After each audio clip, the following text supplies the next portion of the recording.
রাস্তা কখনোই বন্ধ হয় না। একটা রাস্তা বন্ধ হলে আরেকটা রাস্তা ঠিক খুলে যায়। তো everyone, welcome back my another blog video.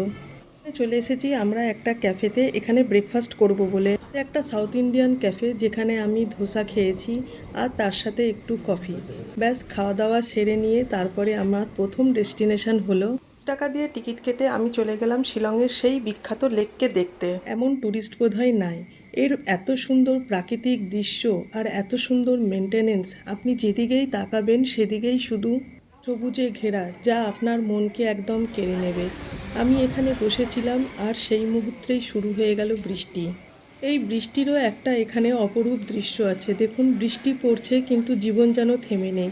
পশু পাখি মানুষ সবাই যেমন চলে বেড়াচ্ছে, আর যেই বৃষ্টি থামলো আবার সবাই যে যার নিজের মতন অ্যাক্টিভলি কাজ করতে শুরু করে দিয়েছে।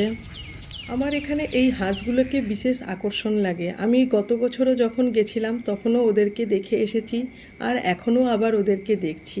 মনে হচ্ছে যেন আবার আমিও 1 বছর পিছনে ফিরে গেছি।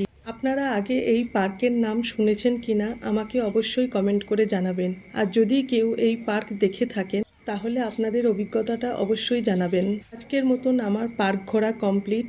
আর কেমন লাগলো আমার এই ছোট্ট পার্কের দৃশ্যটা, সেটা কিন্তু জানাতে ভুলবেন না। এবারে আমি শিলংয়ের মেন পয়েন্টে চলে এসেছি, আর তারপরে সেখান থেকেই গাড়ি ধরে আবার গুয়াহাটির উদ্দেশ্যে রওনা দিয়েছি। যখন গেছিলাম তখন এক অন্য রকমের প্রকৃতি ছিল, আর এখন দেখুন চারিদিকে কুয়াশা, একটা মেঘাচ্ছন্ন ভাব চলে এসেছে। বেশ আনন্দ করেই আজকের একটা দিন পুরো কাটলো, আর আপনাদেরকে সঙ্গে নিয়েই এই পুরো দিনটা কাটালাম। কেমন হয়েছে আজকে আমার এই ভিডিওটা অবশ্যই আমাকে জানাবেন। যদি ভিডিওটা ভালো লেগে থাকে তাহলে অবশ্যই একটা লাইক করবেন, কমেন্ট করবেন, আর যদি সম্ভব হয় শেয়ার করে অন্যদেরকেও দেখাবার সুযোগ করে দেবেন। আর এই দেখুন, আমাদের যাবার পথে গাড়ি এখানে থামলো। এখানে সবাই একটু চা জল খেয়ে আবার গাড়ি রওনা দিয়েছে গুয়াহাটির উদ্দেশ্যে। এর এই ভিডিওটা তাহলে এখানেই শেষ করছি। সুস্থ থাকবেন, ভালো থাকবেন, আর যদি ভিডিওটি ভালো লেগে থাকে তাহলে অবশ্যই আমাকে কমেন্ট করে জানাবেন। দেখা হবে পরের আরও একটি ভিডিওতে।